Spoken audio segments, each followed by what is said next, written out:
Priya. Hi Prashanth. Hi.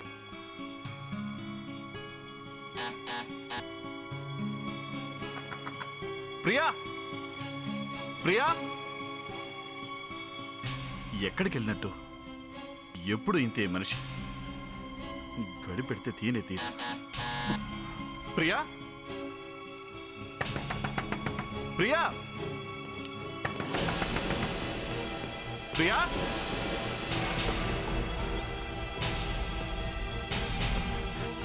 Priya, Priya. ఏ ప్రశాంత్, ఏమైంది? ప్రియా తలుపు తీయడం లేదు. చాలాసేపటి నుంచి తలుపు కొడుతూనే ఉన్నాను, అయినా తలుపు తీయట్లేదు తను. ఒకవేళ బాత్రూమ్ గాని వెళ్ళారేమో, లేక బయటికి వెళ్ళారేమో. అలాంటిదేమీ లేదు. ఇప్పుడే తను నాతో మాట్లాడింది. తన ఇంట్లోనే ఉంది. ప్రియా, పోగా. ప్రియా, ప్రియా ప్లీజ్ తలుపు తీయి. తలుపు పగల కొట్టండి. కొట్టండి. ప్రియా తలుపు తీయి.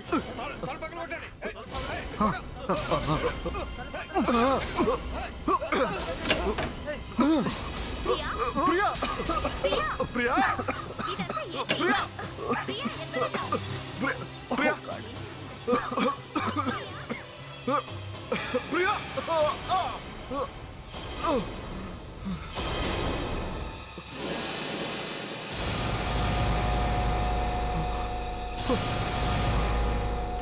ప్రియా, మా అందరి ముందే ప్రశాంత్ తలుపు పగలగొట్టాడండి. లోపలికి వచ్చి చూస్తే పొగతో ఇల్లంతా నిండిపోయిందండి. సార్ అసలు ఇదంతా ఎలా జరిగిందో నాకు అర్థం కావడం లేదు. నేను కిచెన్లోకి వెళ్ళి చూసేసరికి తను పూర్తిగా కాలి పడిపోయింది. బహుశా తను గ్యాస్ ఆఫ్ చేసి ఉండకపోవచ్చు. అలాగా, గ్యాస్ ఆఫ్ చేసి ఉండకపోవచ్చు అంటావా? మిస్టర్ ప్రశాంత్, నువ్వన్నట్టుగా గ్యాసే గనక లీక్ అయి ఉంటే కిచెన్ మాత్రమే కాదు, నీ ఇల్లు మొత్తం, ఈ ఇల్లు మొత్తం తగలబడి ఉండేది. అర్థమైందా? అవును సార్. అసలు ప్రియా తన ఒంటికి నిప్పంటుకున్నప్పుడు పారిపోవడానికి ఎందుకు ట్రై చేయలేదు? సార్, పక్కింటి వాళ్ళెవరూ ప్రియా అరిచిన అరుపులు వినలేదట సార్.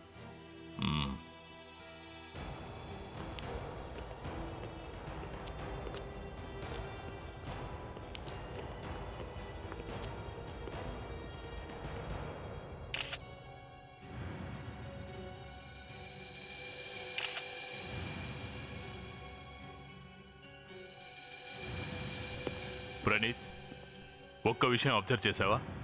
కిచెన్లో ఉన్న ఏ సామాను కూడా చిందరవందర కాలేదు. ప్రియా బాడీ కాకుండా ఇక్కడ ఏ వస్తువు కూడా కాలిపోయినట్టుగా కనిపించట్లేదు. గ్యాస్ లీక్ అయిందంట. గ్యాస్ లీక్ అయింది అంటావు, అంతే కదా? అంటే నువ్వు చెప్పేది ప్రియా గుట్టు చప్పుడు కాకుండా చనిపోయింది. తను ఏ శబ్దమో చేయలేదు, అరవలేదు, ఎవరిని పిలవలేదు, మంటలు ఆర్పుకోవడానికి ప్రయత్నం కూడా చేయలేదు. మంటల్లో కాలిపోతూ ఎంజాయ్ చేసింది అంటావు. మిస్టర్ ప్రశాంత్, ప్రియా కాలిపోయి చనిపోలేదు.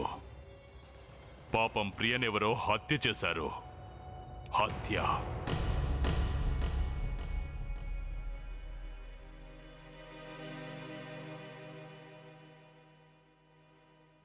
పల్లవి, పల్లవి, నన్ను రమ్మని చెప్పి ఎక్కడికి వెళ్ళింది?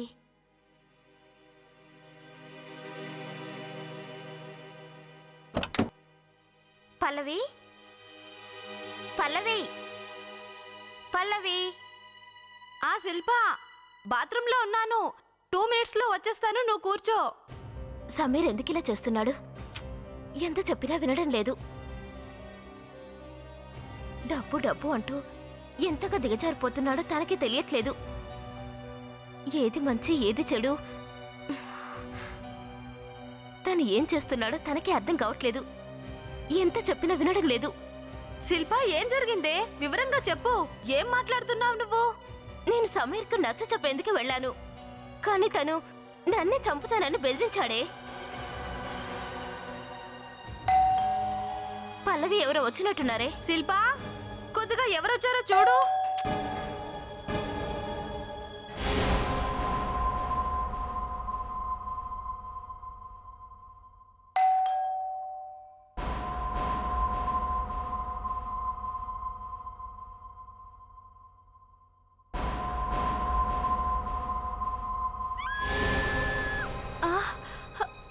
శిల్ప శిల్ప శిల్ప శిల్ప శిల్ప ఏమైంది? శిల్ప ఎవరది? ఎవరు? ఏసీపీ గారు, ఒకవేళ ఈమెని కిరోసిన్ పోసి కాల్చి ఉంటే కనీసం ఇటు అటు గట్టిగా అరిచి పరిగెత్తేది. మీరేమనుకుంటున్నారు సార్? కానీ అలా జరగలేదు డాక్టర్ గారు. ఇంట్లో ఎక్కడా కూడా కాలిన ఆనవాళ్లు లేవు. కరెక్ట్. అసలు కాలిన వాళ్ళు కింద పడిపోవడం, అటు ఇటు తిరగడం, గోడ గుద్దుకోవడం. గోడల మీద కానీ నేల మీద కానీ ఎక్కడ ఎలాంటి గుర్తులు లేవండి. Yes sir.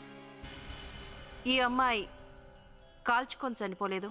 నాకు కూడా అలాగే అనిపిస్తుంది డాక్టర్. ఈ అమ్మాయి ముందుగానే చనిపోయి ఉంటుంది. చనిపోయిన తర్వాతే కాల్చుంటారు. Correct sir. ప్రియాని ఖచ్చితంగా కాల్చారు, కానీ కాల్చడానికి ముందే చంపారు. ఇంకొక విషయం ఏంటంటే ఈ అమ్మాయి పొట్ట కోసి కిడ్నీని తీశారు.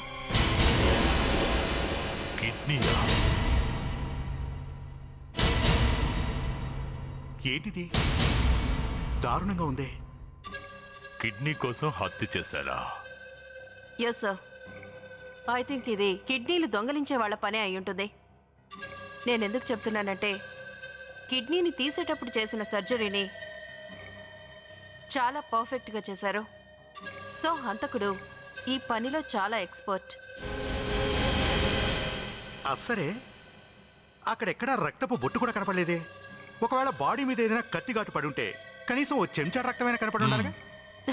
మీరు అడుగుతున్న బ్లడ్ గురించి నాకు తెలియదు, కానీ ఈమె పొట్ట కోసే ఆ కిడ్నీ తీశారు. అందువల్లే ఈ అమ్మాయి చనిపోయింది కూడా. హలో.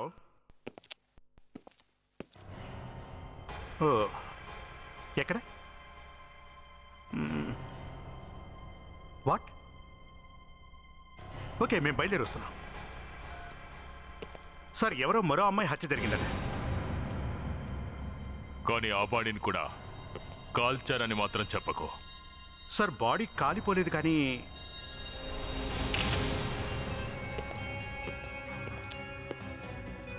సార్ చూస్తుంటే ఎవరో ఈ అమ్మాయిని పగ తీర్చుకోవడానికే చంపినట్టున్నారు. కళ్ళు పీకేశారు చూడండి. చాలా రాక్షసంగా హత్య చేశారా? సార్, మెడ మీద తాడుతో కట్టిన గుర్తులున్నాయి. తాడుతో ఉరేసి చంపినట్టున్నారు. ఇంకో విషయం అబ్జర్వ్ చేశారా? ఇంట్లో ఉన్న ఏ సామాను కూడా చిందరవందరగా లేదు. చూడమ్మా, చూడమ్మా, ఒక విషయం చెప్పు.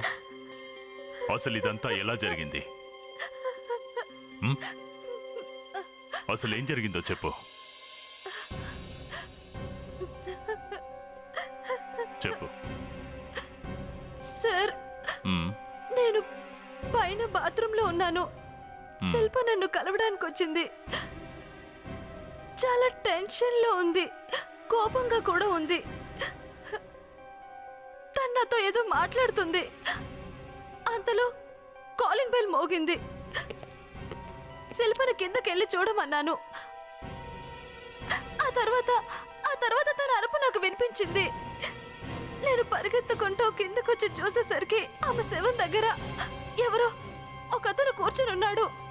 అతను నన్ను చూసి అక్కడి నుంచి వెంటనే పారిపోయాడు. ఎవరా వ్యక్తి? నేను అతన్ని సరిగ్గా చూడలేదు సార్, కానీ అతను క్యాప్ పెట్టుకున్నాడు, ఇంకా నల్ల కళ్ళజోడు కూడా పెట్టుకున్నాడు. కనీసం వాడి ముఖమైనా చూసారా? లేదు, చూడలేదు సార్. కానీ సార్, నేను అతన్ని గుర్తుపట్టగలను. అదేలాగా? సార్, అతను ఒక రకమైన పర్ఫ్యూమ్ స్ప్రే చేసుకున్నాడు. ఒకవేళ తను నా ముందుకొస్తే తప్పకుండా నేను అతన్ని గుర్తుపడతాను. సరే, ఒక విషయం చెప్పు. శిల్పకు ఎవరితోనైనా గొడవ జరిగిందా? సార్, శిల్ప చాలా టెన్షన్లో ఉంది. తనకి తన బాయ్ ఫ్రెండ్ సమీర్కి మధ్య ఓ చిన్న గొడవ జరిగింది. సమీర్ డబ్బు సంపాదించడానికి ఏవేవో అడ్డదారులు తొక్కుతున్నాడు, కానీ అలా చేయడం శిల్పకు నచ్చలేదు.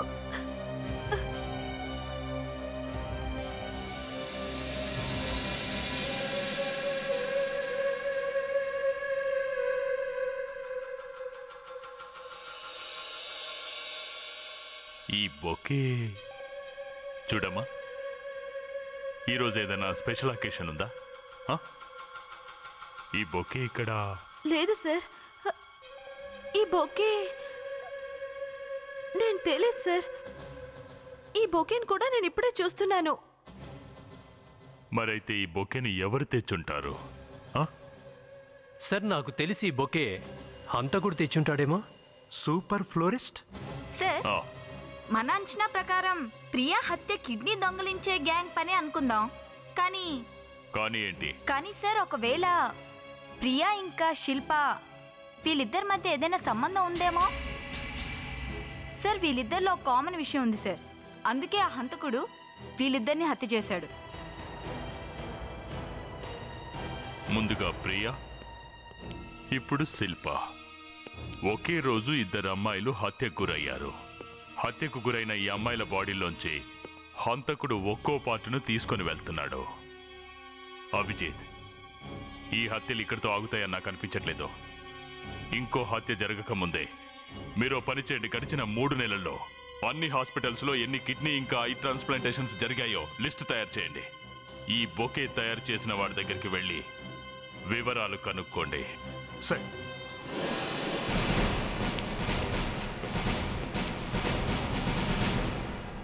హలో సార్, రండి మేడం, రండి సార్. ఏం కావాలి మీకు?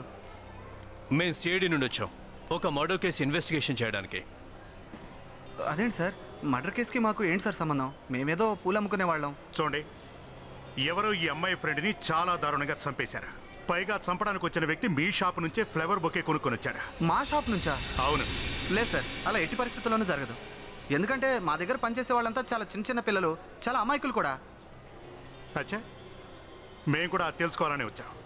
ఓసారి మీ దగ్గర వర్క్ చేసే వాళ్ళందరినీ పిలిపించండి. శ్యామ్, కీర్తన్, అశోక్, ఒకసారి రండమ్మా. ఇలా అందరూ లైన్లో నిల్చోండి త్వరగా.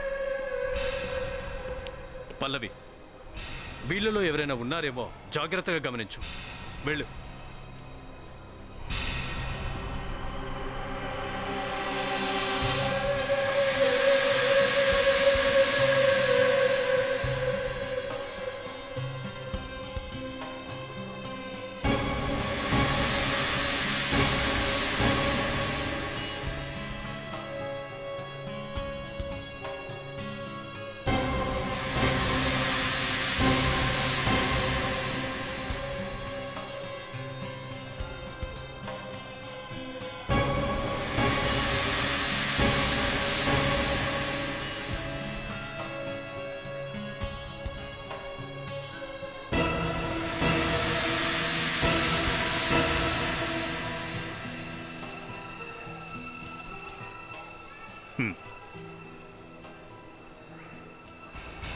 లేదు సార్, వీళ్ళెవరూ కాదు.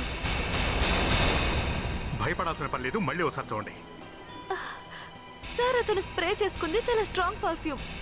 అది నేను ఎప్పటికీ మర్చిపోలేను. మేనేజర్ గారు, మీ దగ్గర వర్క్ చేస్తున్న డెలివరీ బాయ్స్ కేవలం వీళ్ళేనా? అవును సార్, ఇంకెవరూ లేరు. వీళ్ళు మాత్రమే పనిచేస్తున్నారు. ఓకే, మరి వీళ్ళల్లో ఎవరూ కాకపోతే హత్య చేసింది ఎవడు? సరే, ఒక విషయం చెప్పండి. ఇవాళ పొద్దున మీ షాప్కి ఫ్లవర్ బొకే కొనడానికి ఎవడైనా బ్లాక్ గ్లాస్ పెట్టుకుని వచ్చాడా? టోపీ పెట్టుకుని వచ్చాడు, గుర్తు చేసుకోండి, మీడియం హైట్.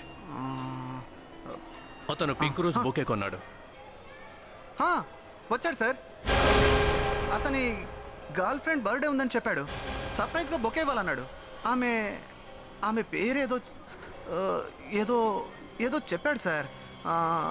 పల్లవి అని చెప్పాడు సార్.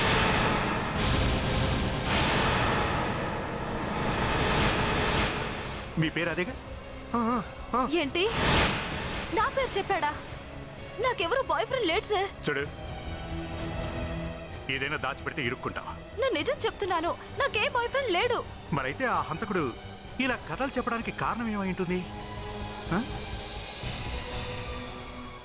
ఇది ఖచ్చితంగా సమీర్ పనే అయ్యుంటుంది. అతను శిల్ప బాయ్ ఫ్రెండ్. అదా సంగతి.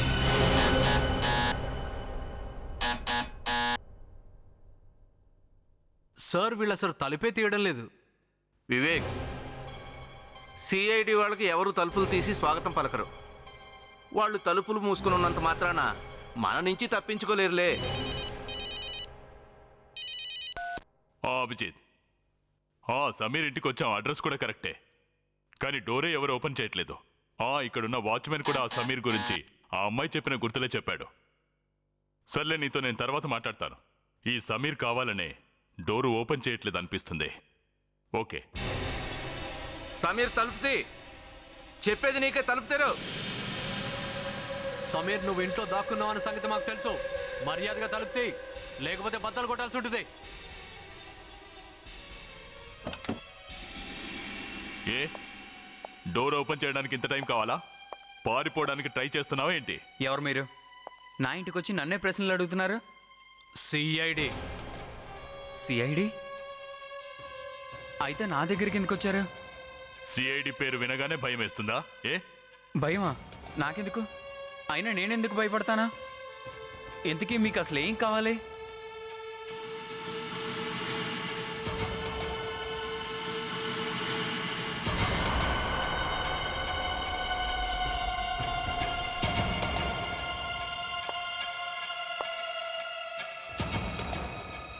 అక్కడున్నదేంటి?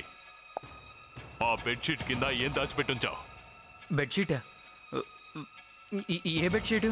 అదిగో ఆ బెడ్షీట్.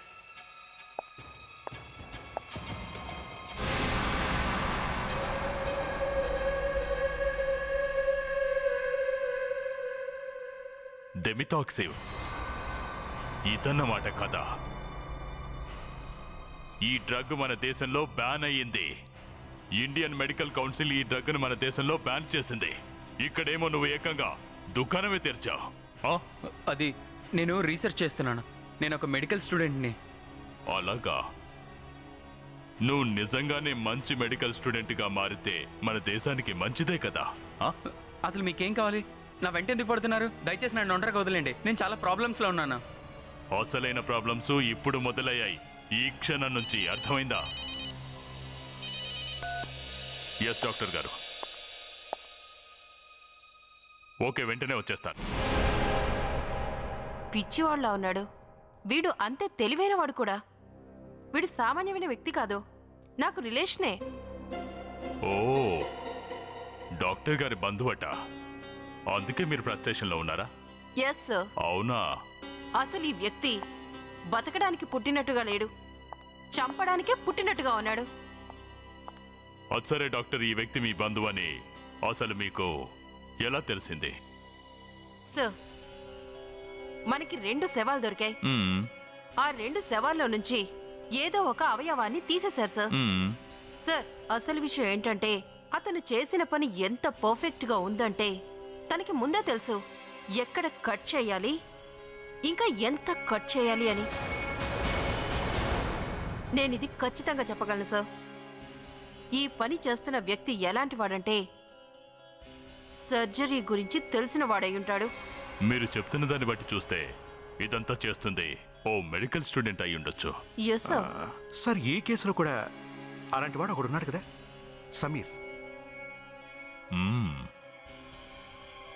ఇదంతా అతని పని అయి ఉంటుంది. ఇక చెప్పు, అసలు నువ్వేం చేస్తూ ఉంటావు?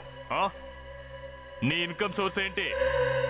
ఏదైనా జాబ్ చేస్తున్నావా లేదా? అడుగుతుంటే చెప్పవేంట్రా? హాస్పిటల్లో మందుల్ని దొంగలించి అమ్ముకోవడం ఒకటేనా నీ పని? అది గవర్నమెంట్ బ్యాన్ చేసిన మందులు నమ్మి. చూడండి, మీరు నన్ను ఎందుకు ఇలా ఇబ్బంది పెడుతున్నారు? మీకు నేను ఎన్నిసార్లు చెప్పాలి ఎంబీబీఎస్ చదువుతున్నానని? రోజర్ యూనివర్సిటీలో. అయితే నీకు ఇంత తొందరగా ఉద్యోగం వచ్చిందని మీ యూనివర్సిటీ వాళ్ళు చాలా ఆనందపడి ఉంటారు కదా. సరే గాని ముందో చెవట తుడుచుకో.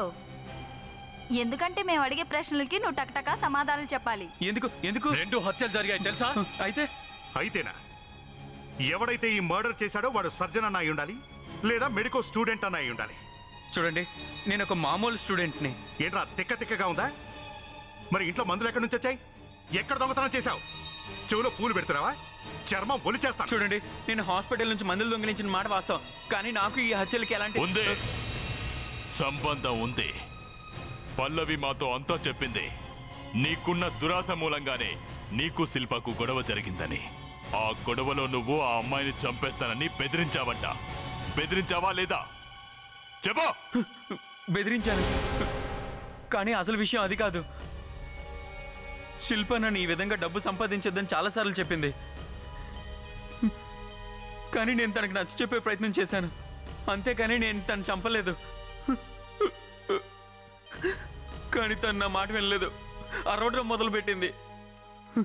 అరవకుండా ఉండటం కోసం తను బెదిరించాల్సి వచ్చింది. కానీ నేను శిల్పాన్ని అసలు ఎలా చంపగలను? తను నేను ఎంతగానో ప్రేమించాను. వాహ్ వాహ్, చాలా బాగా యాక్టింగ్ చేస్తున్నావు. కానీ ఏసీపీ ప్రద్యుమన్ హియర్. వాట్? ఇంకో శవం దొరికిందా? సర్లే, ఓకే, మేము వెంటనే వచ్చేస్తాం. ఓకే మనీషా, ప్రణీత్, ఇతను నిజం చెప్పేంత వరకు వదిలిపెట్టడానికి వీల్లేదు.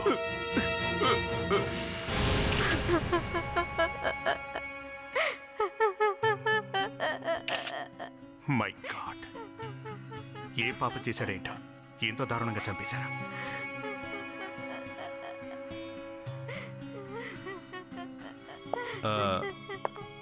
చూడండి అమ్మా, ఇంతకుముందు ఇతనికి ఏదైనా ఆపరేషన్ జరిగిందా? అవును, ఆపరేషన్ అయింది. వాడికి కిడ్నీ పాడైంది, అందుకే వేరే కిడ్నీ మార్చారు. అంటే కిడ్నీ ట్రాన్స్ప్లాంటేషన్ అయిందనమాట. అభిజిత్, ఆ టైంలో వాడు మన బ్యూరోలోనే ఉన్నాడు. మరి హత్య ఎవరు చేసినట్టు? ఓపెన్ చేద్దాం. ప్రియా హస్బెండ్ ప్రశాంత్ని, శిల్పా ఫ్యామిలీ మెంబర్స్ని బ్యూరోకి పిలిపిద్దాం. అసలు ఈ 2 మర్డర్స్కి కారణం ఏంటో వాళ్ళని అడిగి తెలుసుకుందాం. చూడండి, ఒకసారి బాగా గుర్తు చేసుకొని చెప్పండి. మీ భార్య కానీ మీ అమ్మాయి కానీ ఎప్పుడైనా ఏదైనా సర్జరీ చేయించుకున్నారా? బాగా గుర్తు చేసుకొని చెప్పండి. అవును, 2 వారాల క్రితమే ప్రియకు కిడ్నీ ఆపరేషన్ జరిగింది. ప్రియకు ఒక కిడ్నీ పూర్తిగా పాడైపోయింది. చాలా రోజులు ట్రై చేశాం, కానీ కుదరలేదు. తర్వాత ఎవరో కిడ్నీ డొనేట్ చేస్తారని తెలుసుకొని ఆపరేషన్ చేయించాను. కానీ ఇలా జరుగుతుంది.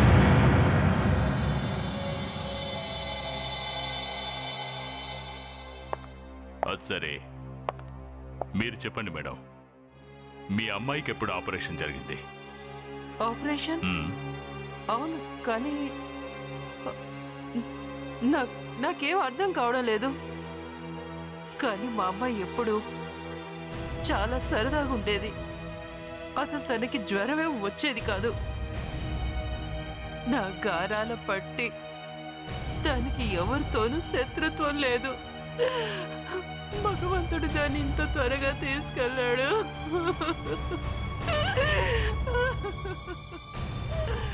Madam, please control your self.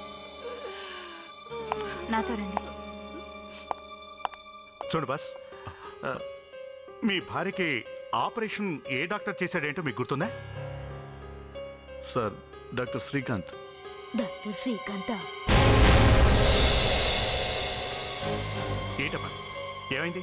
Lalitha operation కూడా డాక్టర్ శ్రీకాంత్ చేశాడు. ఇతనే చేశాడా? సార్, ఇతను చాలా ఫేమస్ డాక్టర్ సార్. ఈ మధ్య నా క్లోజ్ ఫ్రెండ్ కూడా ఈయనే ఆపరేషన్ చేశాడు. ఎన్ఆర్ఐ డాక్టరే, కానీ సంవత్సరానికి 2 సార్లు ఇండియా వస్తుంటాడు. ఇప్పుడు ఇక్కడే ఉన్నాడని విన్నాను. అవును సార్, నిన్న అతని గురించి పేపర్లో న్యూస్ వచ్చింది. అలాగా? అయితే మనం వెంటనే ఈ డాక్టర్ గారి అపాయింట్మెంట్ తీసుకోక తప్పదు. నేను ఏసీపీ ప్రద్యుమన్ ఫ్రమ్ సిఐడి. ఓహో, ఏసీపీ గారా? మీ గురించి నేను చాలా విన్నాను, కానీ మిమ్మల్ని ఇలా కలుస్తాను అనుకోలేదు. Nice to meet you. Yes, I do understand. మామూలుగా డాక్టర్లని ఇంకా సిఐడి వాళ్ళని ఎవరు కలవడానికి ఇష్టపడరు. కానీ అవసరం మనిషిని ఎక్కడికైనా తీసుకెళ్తుంది. రైట్? ఎస్. ఏంటి సార్, ఏంటి విషయం? ఎవరికైనా పార్ట్లు తీసేయాలా, పెట్టాలా? ఓకే ఓకే, నేను సరదాగా అన్నాను. అయినా మా వృత్తిలో టెన్షన్స్ ఎక్కువగా ఉంటాయి. ఆ టెన్షన్లో నేను మీతో అలా మాట్లాడాను. ఎనీవే, నేను మీకు ఏ సహాయం చేయగలను చెప్పండి. డాక్టర్ గారు, ఓ కేసు విషయంలో మాకు కొన్ని వివరాలు కావాలి. ఓకే. గడిచిన 2-3 నెలల్లో మీరు ఓ 2 కిడ్నీ ట్రాన్స్ప్లాంటేషన్లు ఏమైనా చేశారా? చూడండి ఏసీపీ గారు, నేను రోజుకి 3-4 ఆపరేషన్ చేస్తూ ఉంటాను. మీరు క్లియర్గా పేర్లు అయి చెప్పగలిగితే నేను వివరాలు ఇవ్వగలను. ప్రియా అని ఒక ఆవిడ and Lalit Kumar. Okay, just minute. ఏమైంది డాక్టర్? ప్రియా కిడ్నీ మార్చి 2 వీక్స్ అవుతుంది. ఇక లలిత్ తిన కిడ్నీ కూడా మార్చి 2 వీక్స్ అవుతుంది. ఓకే, మీరు వీళ్ళకి కిడ్నీలు మార్చామని చెప్తున్నారు కదా, ఈ కిడ్నీస్ ఎక్కడి నుంచి వచ్చాయి, ఎవరిచ్చారు? ఐఎమ్ సారీ సార్, నేను మీకు ఎంతకన్నా వివరంగా చెప్పలేను. మీకు తెలుసు కదా సార్, డోనర్ వివరాలు ఏవి మేము చెప్పకూడదు. చూడు డాక్టర్, ఇది త్రికోణం ప్రేమ కాదు, pre planned triple murder case, అర్థమైందా? ఐఎమ్ సారీ సార్, ఎంతకన్నా వివరాలు ఏమి మీకు చెప్పలేను. మీకు ఏమైనా కావాలంటే మెడికల్ బోర్డుకి వెళ్ళి ఎంక్వైరీ చేసుకోండి. చూడండి, మీ సిచ్యుయేషన్ మాకు అర్థమైంది. మేము నిజంగా కావాలనుకుంటే మీ నుంచి అఫీషియల్గానే ఆ వివరాలు రాబట్టగలం, అర్థమైందా? కానీ ఇప్పుడు మాకంత టైం లేదు. హంతకుడు అఫీషియల్ లెటర్ కోసం వెయిట్ చేస్తూ కూర్చోడు, హత్యలు చేస్తూనే ఉంటాడు. దయచేసి మీరు మాకు ఇన్ఫర్మేషన్ ఇవ్వండి ప్లీజ్. రండి చూపిస్తాను. ప్రియాకు కిడ్నీ డొనేట్ చేసిన అమ్మాయి పేరు సుజన్, వయసు 23 సంవత్సరాలు. ఈమె ఏదో యాక్సిడెంట్లో పోయిందండి. పేపర్స్ అన్ని క్లియర్గా ఉన్నాయి. ఓకే, మరి లలిత్ కుమార్ పరిస్థితి ఏంటి? లలిత్ కుమార్ ఇదేంటి, ఇతనికి కూడా సుజన్ ఇచ్చింది. Is it? సుజేన్ అంటే అభిజిత్ హత్యకు గురైన ఆ 2 వ్యక్తులకు కూడా సుజైన్ కిడ్నీలనే అమర్చారు. ఈ హత్య చేస్తున్న వాళ్ళెవరో గాని సుజైన్ బాడీ పార్ట్స్ ని ట్రాన్స్ప్లాంటేషన్ చేసుకున్న వాళ్ళనే టార్గెట్ చేశాడు. డాక్టర్ గారు, సుజైన్ కిడ్నీలు మాత్రమే కాకుండా తన బాడీలోని పార్ట్లను ఎవరికైతే అమర్చారో వాళ్ళందరి ప్రాణాలకు రిస్క్ ఉంది. చూడండి సార్, నాకు ఇంతకన్నా వివరాలేం క్లియర్గా తెలియదు సార్. నేను వీళ్ళిద్దరికీ ఆపరేషన్ చేసి ఆ సుజైన్ కిడ్నీలే పెట్టాను. అంతకన్నా నాకు వివరంగా ఏమీ తెలీదు. ఇంకా మీకు వివరాలు కావాలంటే వాళ్ళ ఫ్యామిలీ మెంబర్స్ని అడగండి. Thank you sir. మనం వెంటనే ఈ డోనర్ ఇంటికి వెళ్ళటం మంచిది, లేదంటే హంతకుడు చాకచక్యంగా మరో మర్డర్ చేయడానికి రెడీ అవుతాడు. నాకు అసలు నమ్మబుద్ధే కావడం లేదు. ఒక మనిషి పొట్ట కోసి అంత ఈజీగా కిడ్నీ తీయడం అంటే, ఓ నో, మీరు అంటుంది నిజమేనా? అవును, నిజంగా జరిగింది. అందుకే మీ దగ్గరికి రావాల్సి వచ్చింది. మేడం గారు, ఒక విషయం చెప్పండి, మీ అమ్మాయికి సంబంధించిన పూర్తి వివరాలు తెలిసిన ఫ్రెండ్స్ ఎవరైనా ఉన్నారా? వాళ్లకు లేదు, నాకెవరూ తెలీదు. అది సరే, సుజేన్ తన కిడ్నీలనే కాకుండా తన బాడీలోని ఇంకేవైనా పార్ట్స్ ని దానం చేసిందా? తన కళ్ళని దానం చేసింది. ఎవరికి దానం చేసింది? ఆ విషయం నాకు తెలీదు. చాలా ఈజీ అనుకున్నాం, కానీ ఇట్స్ వెరీ కాంప్లికేటెడ్ కేసు. హంతకుడు చాలా షార్ప్. ఏదో చిన్న లాజిక్ ఉంది జోసఫ్, ఏదో చిన్న లాజిక్. ఆ చిన్న లాజిక్ మనం పట్టుకోగలిగితే కేసు ఈజీగా సాల్వ్ అయిపోతుంది. ఆ లాజిక్ ఏమై ఉంటుంది? సార్, ఇందులో క్లూ ఉంది. ఏంటి? ఇప్పటిదాకా చంపబడ్డ వాళ్ళందరూ కూడా వాళ్ళ ఇళ్లలోనే చనిపోయారు. అంటే హంతకుడికి ఎవరిని చంపాలో, ఎలా బయటికి వెళ్లాలో బాగా తెలుసన్నట్టేగా. అయితే సార్, ప్రియాని లలిత్ని వాడు వాళ్ళ ఇళ్లలోనే చంపేశాడు. కానీ శిల్పను మాత్రం వాడు తన ఇంట్లో చంపలేదు, తన ఫ్రెండ్ ఇంట్లో చంపాడు. ఓ, అంటే హత్య చేయాలనుకున్నది శిల్పను కాదు, పల్లవిని అన్నమాట. అసలు ఈ కథంతా ఏమిటో పల్లవిని అడిగి తెలుసుకుందాం. పల్లవ ఇంట్లో లేదు, వాళ్ళ నాన్నగారితో బయటికెళ్ళింది. ఒక్క విషయం చెప్పండి, పల్లవికి ఏదైనా ఆపరేషన్ జరిగిందా? జరిగింది, కానీ మీకెందుకు ఆ విషయం? ఏ ఆపరేషన్? కళ్ళ ఆపరేషన్. మీరు చెప్పింది నిజమా? 2 వారాల క్రితమే తనకి కొత్త కళ్ళు పెట్టారు. ఓకే, ఇప్పుడు మీ అమ్మాయి ఎక్కడికి వెళ్ళింది? తను సుజన్ వాళ్ళ అమ్మని చూడ్డానికి వెళ్ళింది. కొద్దిసేపటి క్రితమే సుజన్ ఫ్రెండ్ ఎవరో వచ్చి వాళ్ళమ్మకి ఆరోగ్యం బాలేదంటే చూడ్డానికి వెళ్ళింది. ఓకే, మీ అమ్మాయిని వచ్చి తీసుకెళ్లి వాడు చూడడానికి ఎలా ఉన్నాడు? బాగానే ఉన్నాడు, కొంచెం పొడగ్గా, చూడటానికి ఓ 5 అడుగులున్నాడు, ఇంకా సన్నగా ఉన్నాడు. నిన్న నైట్ మన వాళ్ళ మ్యాచ్ చూసారు అంకుల్, నాకైతే ఒళ్ళు మండిపోయింది. టీవీ నేలకేసి కొట్టాలనిపించింది. అంత ఎమోషన్ దేనికి చెప్పు, అది జస్ట్ గేమ్ అంతే. అరే, నిజంగా వరల్డ్ కప్ కొట్టిన టీం అంటే ఏ రేంజ్ లో ఆడాలి అంకుల్? మనం వాళ్ళని వైట్ వాష్ చేయాలి. ఏం పల్లవి? I'm sorry.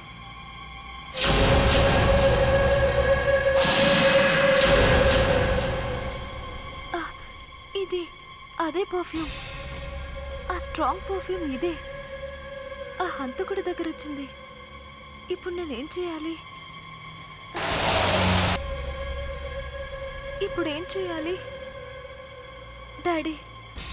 డాడీకి చెప్తే, అమ్మో వీడు డాడీని కూడా చంపేస్తాడు. ఇప్పుడు ఏం చేయాలి?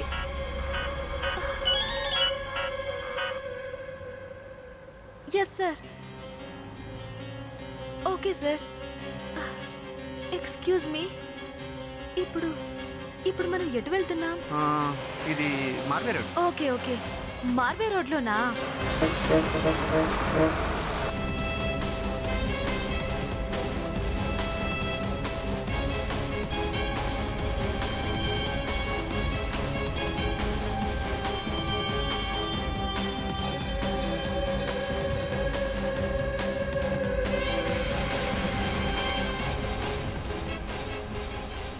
ఆ పాపు జోసఫ్, పల్లవి ఫోన్లో చెప్పింది ఇదే రోడ్డు.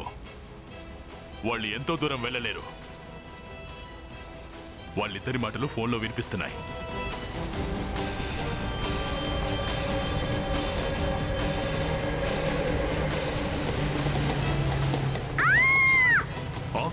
ఇది పల్లవి గొంతులా ఉంది. పల్లవి ప్రాణాలు డేంజర్ లో ఉన్నట్టున్నాయి. అభిజిత్, త్వరగా కంట్రోల్ రూమ్ ఫోన్ చేసి పల్లవి ఫోన్ నెంబర్ వాళ్ళకి ఇవ్వు. పల్లవి ఫోన్ ఇప్పుడు ఏ ఏరియాలో ఉందో తెలుసుకోమను. వెంటనే మనకు ఇన్ఫర్మేషన్ ఇవ్వమని చెప్పు. Yes sir. Hello control room.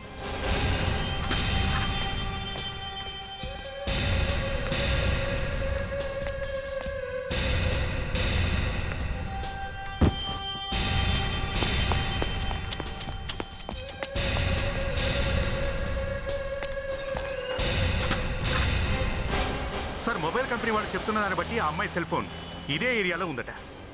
అయితే మనం కరెక్ట్ గానే వెళ్తున్నాం. జోసఫ్, త్వరగా పోనీ, త్వరగా. ఆ వెహికల్ ఇక్కడో దగ్గరలో ఉంటుంది. సార్, ఈ కార్ అతడిదే అనుకుంటా. నాకు అలాగే అనిపిస్తుంది. వెళ్ళి చూద్దాం పదా.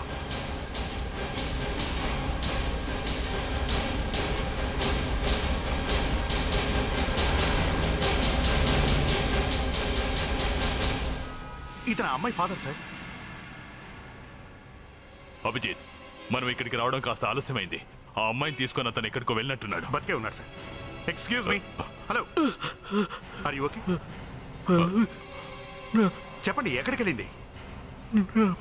ఎక్కడికి వెళ్ళింది? అభిజిత్, హంతకుడు ఎవడో కానీ ముందుగా ఇతన్ని స్పృహ తప్పించుంటాడు. ఇతన్ని అడిగినా ఏం ప్రయోజనం ఉండదు.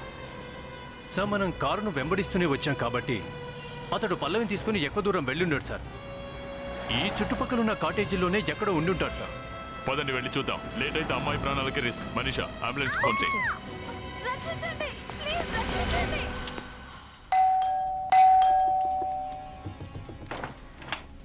ఎక్స్క్యూజ్ మీ మేడం, ఎవరైనా ఒక అబ్బాయి ఓ అమ్మాయిని తీసుకురావడం చూసారా? లేదంటే ఇటు ఎవరు రాలేదు.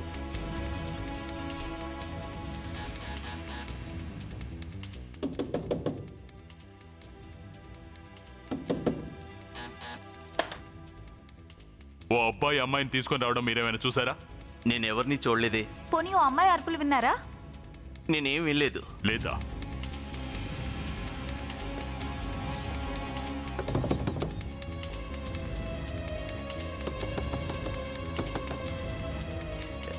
చెప్పండి, ఇక్కడ ఎవరైనా అమ్మాయిని అబ్బాయిని చూసారా? ఏమైనా అరుపులు వినిపించాయా? మేమిద్దరమే ఉన్నాం, మాకే అరుపులు వినిపించలేదు.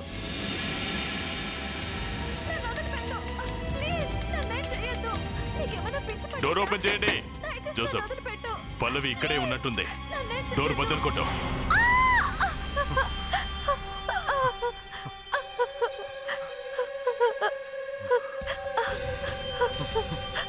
చూడు, నన్ను వదిలిపెట్టు. నన్ను వెళ్ళనివ్వు ప్లీజ్. నన్ను వదలు.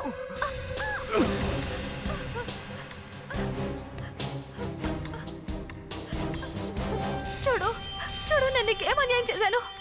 దయచేసి నా మాట విను. సిఐడి వాళ్ళు మన వెనకే ఫాలో అవుతూ వచ్చారు. వాళ్ళు నిన్ను వదలరు. ఖచ్చితంగా చంపేస్తారు.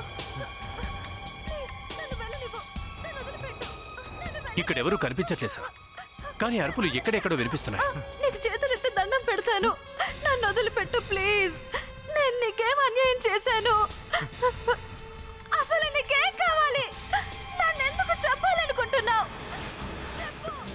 ఇక్కడ కూడా ఎవరు లేరు.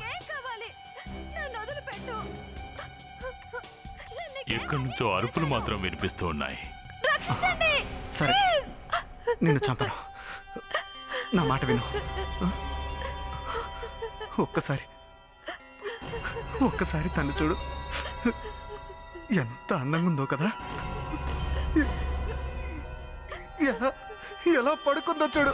హాస్పిటల్ వాళ్ళు మీరు తన్ని ఎలా ఎలా ఎలా మార్చారో చూడు. ఎలా పడుకుందో చూడు నా బంగారు కొండ. తన కళ్ళు ఎంత అందంగా ఉంటాయో.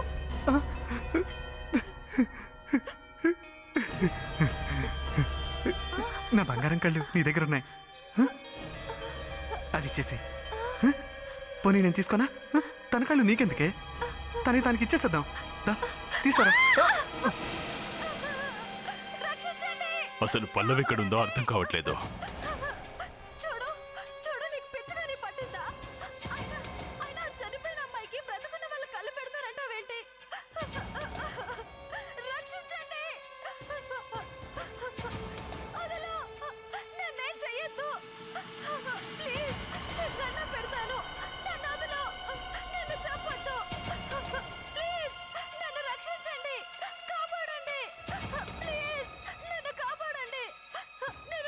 అభిజిత్, దీని కిందే ఉన్నట్టుగా అనిపిస్తుంది. జోసఫ్, దీన్ని ఒకసారి తీసేయ్ చూద్దాం. జోసఫ్, ఆ డోర్ ఓపెన్ చేయి.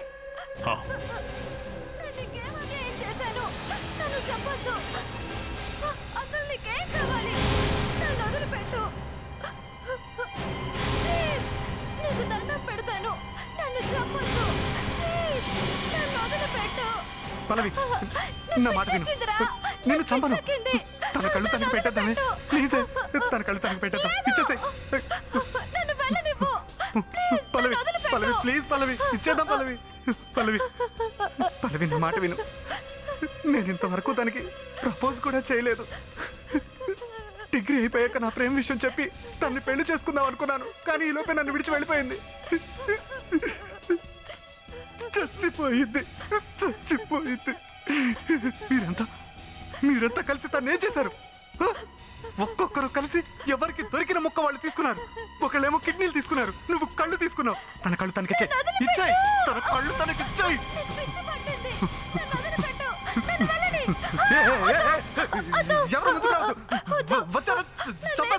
నీ పని ప్రాణాలు పోయటం, ప్రాణాలు తీయటం కాదు, అర్థమైందా? ఆ అమ్మాయిని వదిలిపెట్టు. చూడండి, మీకు నాకు ఏ సంబంధం లేదు. దీని దగ్గర నా ప్రాణానికి ప్రాణమైన సుజన్ కళ్ళున్నాయి. అవి మాత్రం తీసుకొని దీన్ని వదిలేస్తాను. ఆ అమ్మాయిని వదిలిపెట్టు. చూడండి, మీకు నాకు ఏ గొడవ లేవు, ఈ అమ్మాయితో కూడా గొడవ లేవు. కేవలం నా సుజన్ నీకేం కాదు, నువ్వు వచ్చేసాగా. భయపడదు చూడు, భయపడద్దు, నీకేం కాదు. ఇది తమరి ఆపరేషన్ థియేటర్ అన్నమాట. సర్జరీ చేసేటప్పుడు చాలా ప్రాబ్లమ్స్ వస్తున్నాయి కదా. ఇక నువ్వు చేయాల్సిన మిగిలిన ఆపరేషన్లన్నీ జైల్లో చేసుకో. For more updates, subscribe to our channel, click the show links and enjoy watching the videos.